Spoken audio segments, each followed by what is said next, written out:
Aujourd'hui, celui qui n'est pas musulman, animiste, bouddhiste, branamiste ou témoin de Jéhovah s'est dit chrétien. Mon frère, tu t'es dit chrétien parce que tu es membre d'une église. Tu dis que tu es chrétien parce que tu es baptisé et confirmé. Tu dis que tu es chrétien parce que tu as fait une école théologique ou une école biblique. Tu dis que tu es chrétien parce que tes parents sont chrétiens. Tu dis que tu es 100% catholique, protestant, baptiste, évangélique ou même pentecôtiste. Tu dis que tu es chrétien parce que tu as reçu tous les sacrements. Tu dis que tu es chrétien parce que tu donnes tout ton argent à l'église. Tu dis que tu es chrétien parce que le pasteur dit que tu es un bon chrétien. Tu dis que tu es chrétien parce que tu chantes à la chorale. Tu dis que tu es chrétien parce que ton père est ancien au pasteur. Mais alors, tu es chrétien et tu mens en jurant au nom des dieux. Tu es chrétien et tu commets l'adultère et la fornication. Tu es chrétien et tu regardes des films malsains. Tu es chrétien et tu te masturbes. Tu es chrétien et tu fais la cour à tous ceux ou celles qui te plaisent. Tu es chrétien et tu ne recherches Dieu que les dimanches matins. Tu es chrétien et tu ne peux t'empêcher de voler au travail. Tu es chrétien et tu es connu comme bagarreur dans ton quartier. Tu es chrétien et tu es connu comme querelleuse dans ton entourage. Tu es chrétien et tu insultes tout le monde. Tu es chrétien et tu consultes les marabouts et les magiciens. Tu es chrétien et tu vas au village soulever les crânes de tes parents pour enlever la malchance. Tu es chrétien et tu frappes ta femme tout le soir.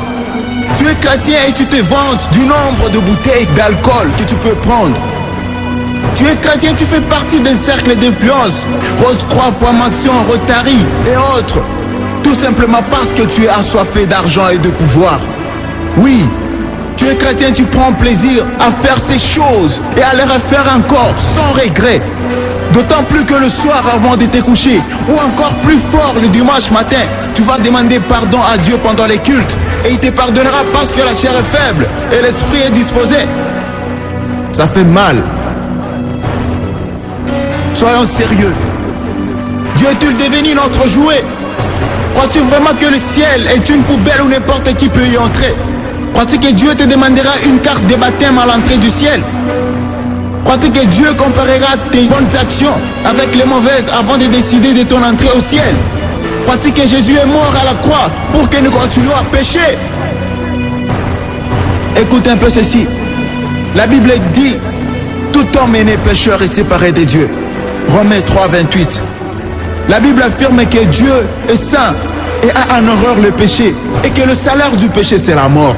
Romains 6, 23. Elle déclare encore que nous sommes sauvés de l'enfer par pure grâce, au moyen de la foi, et non par nos œuvres, afin que nul ne prenne la gloire de Dieu. Ephésiens 2, 8. Cela peut dire que, quelle que soit ta bonne conduite, ta morale, ta philosophie, ta vie, pour Dieu tu es mort. La Bible dit encore que quiconque demeure en Dieu ne pêche plus. Quiconque pêche ne l'a pas vu et ne l'a pas connu. 1 Jean 3, 6. Au verset 10 du même chapitre 3 de l'épître de 1 Jean, il est écrit que quiconque est né de Dieu ne pratique pas le péché, parce que la sémence de Dieu demeure en lui. Il ne peut pécher parce qu'il est né de Dieu. Lorsqu'on parle de pratique, on parle de quelque chose qu'on a l'habitude de faire, ou alors qu'on fait au quotidien. Cela dit ce passage.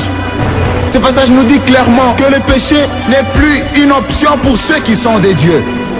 En d'autres termes, ceux qui sont nés de Dieu ne se plaisent plus du péché. Un chrétien n'a plus ce qu'on appelle familièrement péché mignon, car il mène une vie acharnée contre tout ce dont son père a en horreur. Que ce soit bien clair, Dieu ne peut pas enlever ce qu'on ne veut pas laisser.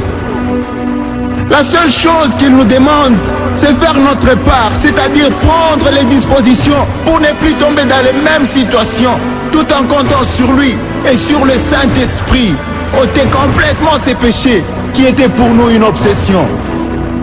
Ne te laisse pas convaincre par le diable qui veut te faire croire que tu ne peux pas vivre sans commettre tel ou tel péché. C'est faux. Dieu serait-il devenu un menteur? Crois-tu qu'il puisse nous demander de faire quelque chose qu'il soit impossible? Lui qui est Dieu et qui nous aime. Beaucoup de gens ont vécu dans ces mensonges, mais lorsqu'ils ont pris la décision de changer de camp et d'abandonner Ils ont fini par comprendre que ce n'était pas une mission impossible, car Dieu avait fait sa part. Tant que tu trouveras des justifications pour tes péchés, tu seras toujours la même personne, tu ne changeras jamais. Y a-t-il un espoir? Oui, gloire soit rendue au Père, qui a donné son Fils unique, afin que quiconque croit en lui ne périsse point, mais qu'il ait la vie éternelle. Jean 3,16. Jésus-Christ est la lumière, mais à tous ceux qui l'ont reçu et à ceux qui croient en son nom, elle a donné le pouvoir de devenir enfants de Dieu. Jean 1,12. Encore un autre mot, devenir. On peut donc comprendre qu'on n'est pas enfant de Dieu, mais qu'on le devient lorsque premièrement on reçoit Jésus-Christ et ensuite on croit en lui et en son sacrifice. Cela dit, avant ça, tu n'es qu'une simple créature de Dieu. À la différence que tu es fait à son image. Un chrétien est par définition celui qui vit comme Jésus-Christ, celui qui a Jésus-Christ pour modèle. Jésus lui-même a dit à ses disciples qu'un bon arbre ne peut produire de mauvais fruits et un mauvais arbre de bons fruits. C'est par leurs fruits que vous les reconnaîtrez. La religion ne te sauvera pas. Jésus-Christ est le seul qui te sauvera. Si tu veux devenir un vrai enfant de Dieu et un véritable chrétien, voici trois démarches à suivre. 1. Confesse tous tes péchés à Dieu, en lui disant que tu regrettes de les avoir commis. 2. Demande à Jésus-Christ de venir habiter dans ton cœur et dis-lui que tu acceptes de faire de lui ton sauveur, ton Seigneur, selon qu'il dit lui-même dans Apocalypse 3,20. Voici, je me tiens à la porte et je frappe. Si quelqu'un entend ma voix et ouvre la porte, j'entrerai chez lui, je souperai avec lui et lui avec moi. 3. Répands-toi de tes mauvaises voies en changeant de conduite. Tout ceci se fera dans une prière que tu feras avec foi et sincérité, car sache qu'il te sera fait selon ta foi.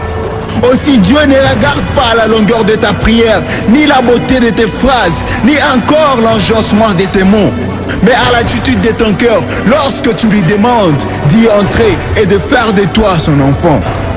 Sache que Jésus-Christ est fidèle et il entrera comme il a promis.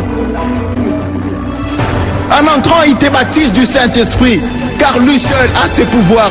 Jean-Baptiste pouvait encore dire, moi je vous baptise d'eau, mais celui qui vient est plus puissant que moi. C'est lui qui vous baptisera du Saint-Esprit et de feu. La Bible dit encore que si tu confesses de ta bouche le Seigneur Jésus-Christ et si tu crois dans ton cœur que Dieu l'a ressuscité des morts, tu seras sauvé. Romains 10, 9 à 10. La Bible nous enseigne que la mort de Jésus sur la croix a effacé toute la condamnation. Il s'est fait malédiction pour que tu hérites le royaume des cieux. Si quelqu'un en Christ est une nouvelle créature, les choses anciennes sont passées. Voici toutes choses sont devenues nouvelles. 2 Corinthiens 5, 17. Si tu es vraiment sincère dans ta repentance, Dieu honorera ta prière. Souviens-toi que tu es une personne différente et que les autres doivent voir la vie de Jésus en toi et glorifier Dieu. Nous devons ajuster notre conduite à notre nouvelle position en Christ, assis à la droite de Dieu. Nous sommes tombés d'accord avec Dieu en ceci, quand nous s'il y a des mises à mort et des renoncements à effectuer, pour que notre caractère et notre comportement se calquent sur ce que nous sommes. Cependant, il peut arriver que dans notre marche avec Dieu, que nous commettions des péchés involontairement.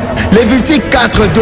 Ce n'est pas le moment de se décourager ou de culpabiliser, parce que la raison pour laquelle Jésus-Christ est mort et nous aider à prendre un élan nouveau, un souffle nouveau dans notre communion avec lui.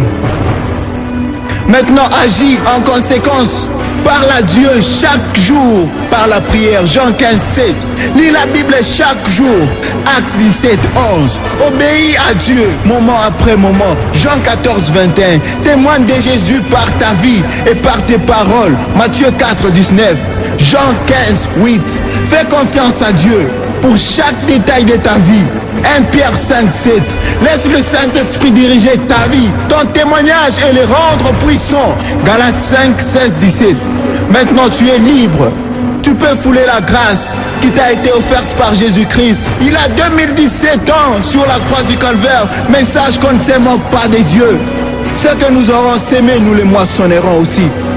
Voici, je viens bientôt, dit Jésus dans Apocalypse 22:7. Heureux celui qui garde les paroles de la prophétie de ces livres. Que celui qui est injuste soit encore injuste. Que celui qui est souillé s'essuie encore. Et que celui qui est saint se sanctifie davantage. Voici, je viens bientôt, et ma rétribution est avec moi, pour rendre à chacun selon ce que son œuvre. Je suis l'alpha et l'oméga, le premier et le dernier, le commencement et la fin. Heureux ceux qui lavent leurs robes afin d'avoir droit à l'arbre de vie et d'entrer dans les portes dans la ville. Dehors les chiens, les enchanteurs, les impudiques, le meurtrier, les idolâtres et quiconque aime et pratique les mensonges. Apocalypse 22, 11, 15. Seigneur, aie pitié de nous. Merci Seigneur pour ta gloire et ta puissance. Merci pour tout le temps que tu nous accordes. Merci pour la vie que tu nous accordes, Seigneur. Sois béni, mon Jésus.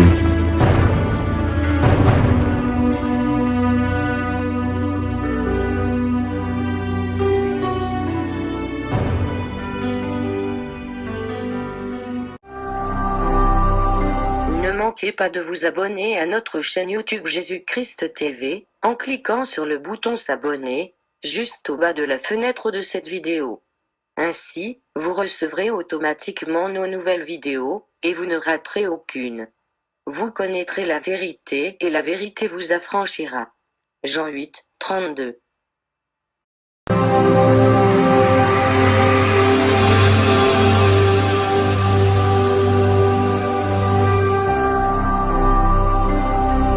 Jésus-Christ TV,